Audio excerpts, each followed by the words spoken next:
भाई हम विकलांग हैं, किसी के पास भीख तो नहीं मांग रहे ना, तक के हमारा सुनाई नहीं होगा भाई, हम यहीं मर जाएंगे, यहीं मिट जाएंगे, लेकिन सरकार को आना पड़ेगा। नमस्कार, मैं हूं मयंक रंजन, आप देख रहे हैं दबंग राजधानी। आज हम पहुंचे हैं रायपुर राजधानी के राजभवन में, जहां आप देख सकते हैं छत्तीसगढ़ प्रदेश से दिव्यांग संघ के भाई बहन यहां आकर मांग कर रहे हैं। सरकार ने इन्हें आज तक ना पेंशन दिया, ना इनका एक भी मांग को पूरा किया, ना ज्ञापन लेने के लिए भी वो समर्थ नहीं है। इस विषय पर आज ये अंधेरे पे इस रात्रि में आप देख सकते हैं, इस रात्रि में ये पूरे छत्तीसगढ़ से आए हुए दिव्यांगजन हैं और लगातार यहाँ बैठकर अपनी मांगों को धरना दे रहे हैं। आप मेरा नाम राधा कृष्ण गोपाल है, मैं जांजगीर से हूँ।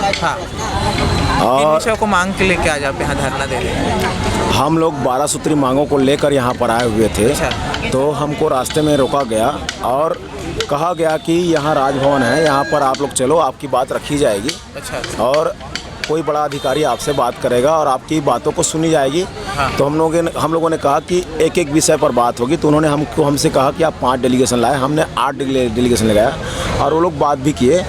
और तो हम लोग गए वहाँ पर अंदर में, तो हम लोगों ने देखा कि वहाँ पर रैंप तक की सुविधा नहीं है, जबकि हमारे नाम पर जगह जगह सुगम्य भारत के नाम पर रैंप का व्यवस्था बताया जाता है कि हो रहा है, यहाँ हो रहा है, वहाँ हो रहा है, हम ये कर रहे हैं, वो कर रहे हैं। लेकिन सोचिए, राज्य के प्रथम नागरिक राज्यपाल के घर के सामने में दिव्यांगों के लिए रैंप की सुविधा नहीं है। पहली बात, हम लोग उनको वहीं पर टोके। हाँ। दूसरी बात, जब हमसे बात करने की बात हुई तो अवर सचिव को लाया गया। अवर सचिव हमसे खड़े खड़े बात कर रही थी, हम लोग को भी खड़ा करा के। तो ये तो सरासर हम लोग के साथ अन्याय हो ही रहा था।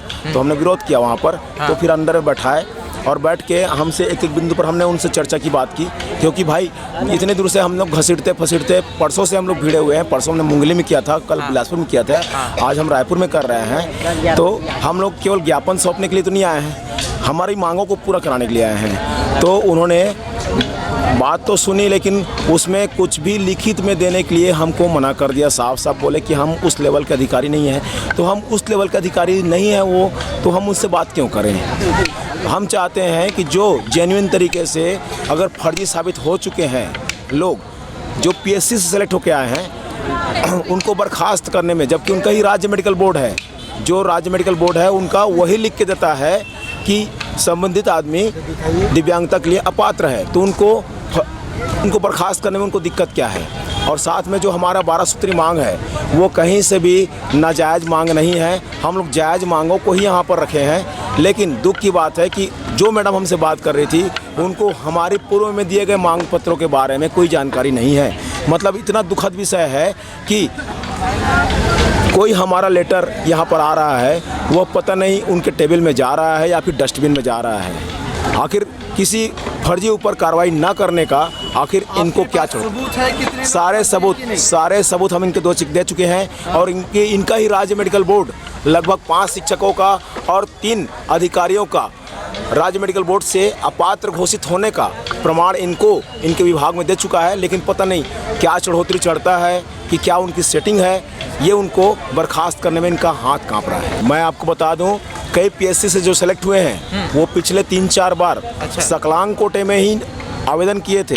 उनका उसमें चयन नहीं हुआ, तो अंतिम में वो लोग फर्जी दिव्यांग कोटे में दिव्यांगता प्रमाण पत्र के जरिए वो लोग नौकरी ज्वाइन किए हैं। तब हमको थोड़ा लगा और हमने उनका पूरा डाटा निकाला, हमने सारा चीज़ उनको दिया हुआ है। कार्रवाई करने में उनको झिझक क्या है? और रही एक और बात, दूसरी बिंदु हमारी है, सरकार किसानों को 10,000 करोड़ रुपये लोन को माफ़ कर देता है, लेकिन हमारा मात्र 3 से 5 करोड़ रुपया का आसपास होगा लोन दिव्यांगों का, जो कि कोरोना काल के नाम से दिव्यांग उठ नहीं पाया है, उनका कारोबार उठ नहीं पाया है। उनका ऋण माफ़ करने में आखिर उनको क्या दिक्कत है? और उसी प्रकार हमको 350 रुपया का पेंशन मिलता है। आप बताइए, एक दिन में आपका न्यूज़ कवरेज करने में 350 रुपये का तेल आसानी से चला जाता होगा, लेकिन हमारा 1 महीना का गुजारा के लिए हमको 350 रुपये पेंशन दिया जाता है। क्या होगा उससे? हमको ससमान 5,000 रुपये पेंशन दे और दिव्यांगों को जीने के लिए कुछ राहत दे। अन्यथा अगर उनको लगता है कि दिव्यांग कीड़े मकोड़ों की तरह हैं, तो हम आज रात को यहीं मरने के लिए तैयार हैं। और मैं आपको बता दूं, मैं उनकी बात से असहमत होते हुए यहाँ पर अभी शाम से आमरण अनशन पर बैठा हुआ हूँ।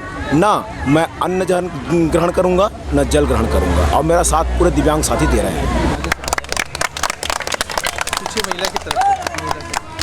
मेरे नाम लुकेश्वरी साहू। किन मांगों को लेकर आज यहाँ धरना प्रदर्शन कर रहे हैं आप? धरना प्रदर्शन इसलिए कर रहे हैं, सभी दिव्यांग भाइयों को देखो ना यहाँ पे रोड पे ला के खड़ा कर दिए हैं। रात हो गया, दिन में फिर भी कुछ सुनवाई नहीं हो रहा है भैया अभी तक।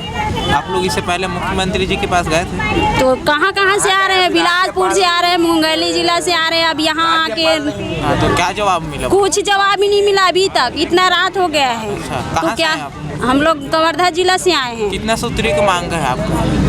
हम लोग का 12 सूत्री का मांग है। अच्छा जी। इतने तो रात को बैठो, क्या लगता है कुछ मांग सुनी जा रही है, कहीं बात चल रही कि नहीं? अब का पता नहीं, कुछ सुन ही नहीं रहे अभी तक। तो अभी से हम लोग का प्राण ले लिया है, कुछ ना कुछ कम से कम कुछ तो सुनाई दे दे। इतना हम लोग क्या गलती किए है भाई?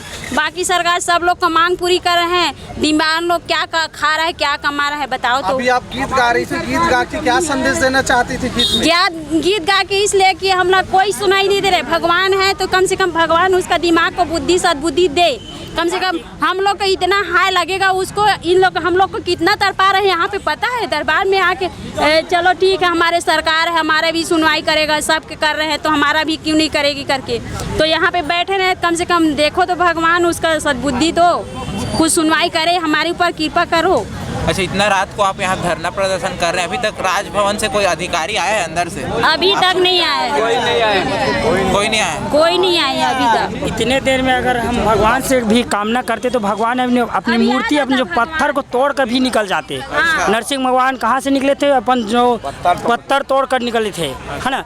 हम इसलिए कह रहे हैं मानव जीवन लेकर भी हमारे दिव्यांग लोगों की जो हमारी आवाज़ नहीं सुन पा रहे हैं, हमारे जो सरकार है, हमारी यही कहना है कि कम से कम हमारी जो सोच है, हमारी जो तकलीफ है वह दूर कर दे।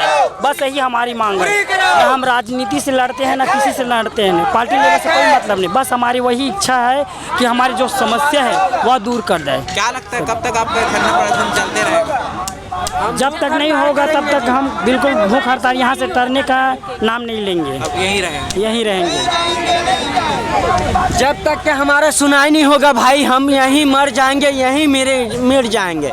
लेकिन सरकार को आना पड़ेगा, लेकिन नहीं आ पाएगा तो एक मुट्ठा माटी हमारे मुंह में राख मांग के रख दिया जाए। ये चीज़ का हम मांग कर रहे हैं भाई। हम विकलांग हैं, किसी के पास भीख तो नहीं मांग रहे हैं ना किसी के पास हम हाथ चला रहे हैं, लेकिन हमारे एकता को संबंध करना चाहिए भैया। भाई दुनिया को शासन प्रशासन का सब चीज को माफ किया है, हमारे विकलांग समाज परिवार को पूरा हमारे परिवार सब जनों है, हमारे भी तो कुछ सुनना चाहिए।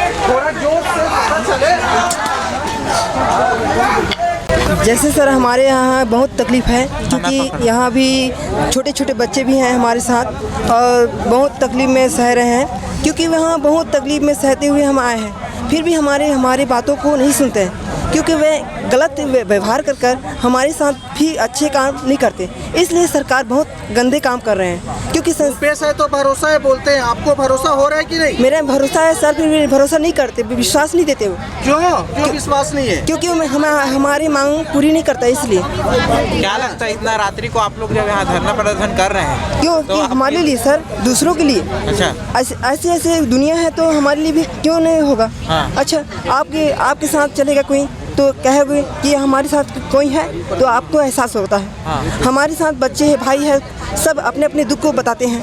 हाँ। तो हम भी अपने दुख को हम स्वयं बताते हैं। हाँ। तब हम हमारे एहसास को हम जानते हैं, इसलिए हम बोल रहे हैं। हमें मिलना चाहिए, हमें सब कुछ मिलना चाहिए, ताकि हम भविष्य में आगे बढ़ सकें और दूसरों लोगों को भी बढ़ा सकें।